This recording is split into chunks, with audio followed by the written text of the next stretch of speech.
Welcome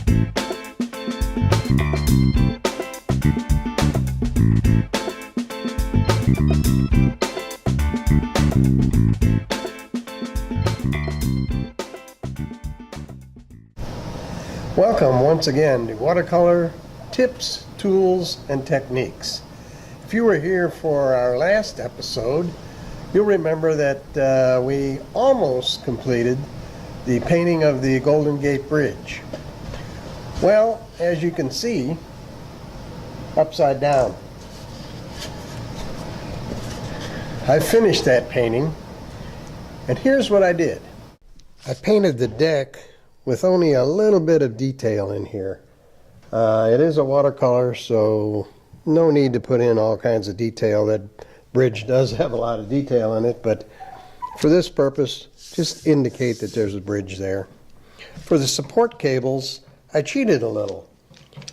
I used watercolor pencils. Look like this. I picked this one,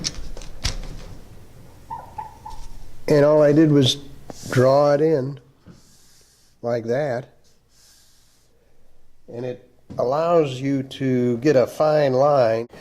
They come in handy for little details that are hard to put in with a brush. Now, the easiest thing to do would be to buy a pre-cut mat with an 8x10 opening, but let's cut our own mat for this.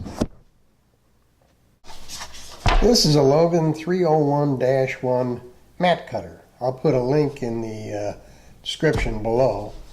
The mat cutter costs about $68. Buying a mat cutter makes sense if you plan to do watercolors that are different than standard sizes. Here's an example of a painting I did. The opening needed to be 14.5 by 4 3/4. The frame size is 17.5 by 7.5, and was an old photo frame. Here comes the heat. It is wintertime and the heat is on, so if you hear that in the background, that's what that is. But this was a photo frame that had about 4 photos in it. The mat had been cut for about 4 photos.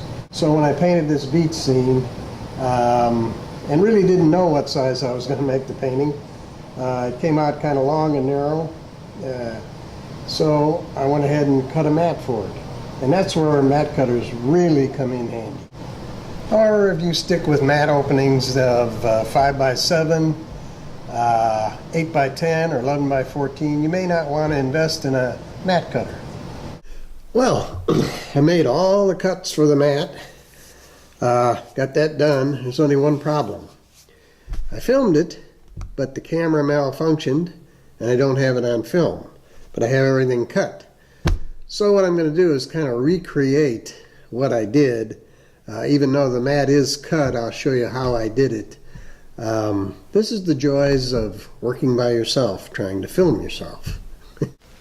Now, I had a piece of mat board that was 19 inches by, I'll show you here, roughly 14 inches. So that meant we had to cut that down to 11 by 14. And let me show you with the mat cutter how we did that. So the first thing we did was put the mat into the mat cutter here. We drew a line right through here that we wanted to cut on. This is the mat cutter that comes with the mat cutter. This is the mat knife. This is not very good. This is a straight edge cutter that's available, and what this does, it sits on these rails, so when you make your cut, it won't move. So what we did, we set the board up, made the cut, and we have our piece like that. And then for the next cut, same thing, put it through, and we have our 11 by 14 piece. Now, to make your bevel cuts, they recommend you use a piece of mat board underneath. Now for our 14-inch cut, that is the 10-inch interior on the 14-inch side. So what you do, you take 14 inches, you subtract the 10, which gives you 4, you divide that by 2, that gives you 2. That's how you set your scale on the cutter. Now here's the scale on the cutter. Move that to the 2-inch mark, tighten it down, and we butt our mat board up to that. We take our mat, and you're going to have to bear with me, this has already been cut, but I'm going to show you how I did it. Slide that in all the way so that it touches the scale. And the furnace is back on again. So anyway, now what you would do,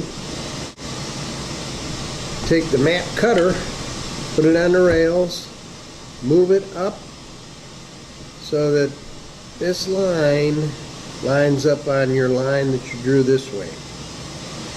When you push down on this, there's a thumb press. You push down on that, the blade goes into the mat. Just push it up to the line that you drew this way, and then you've made that cut. Then you take the board, turn it around, make the same cut on the other side.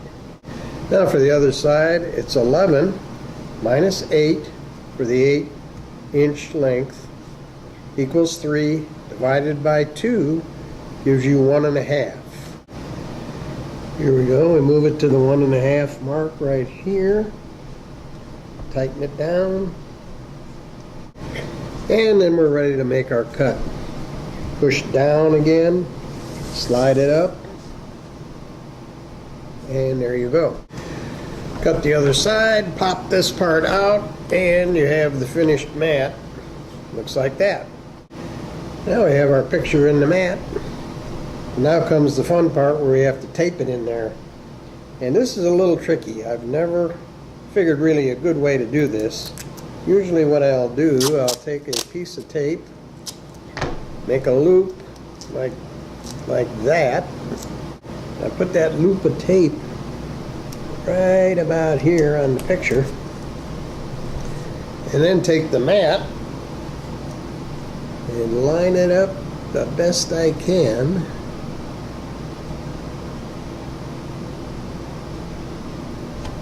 Stick it down. Looks pretty good.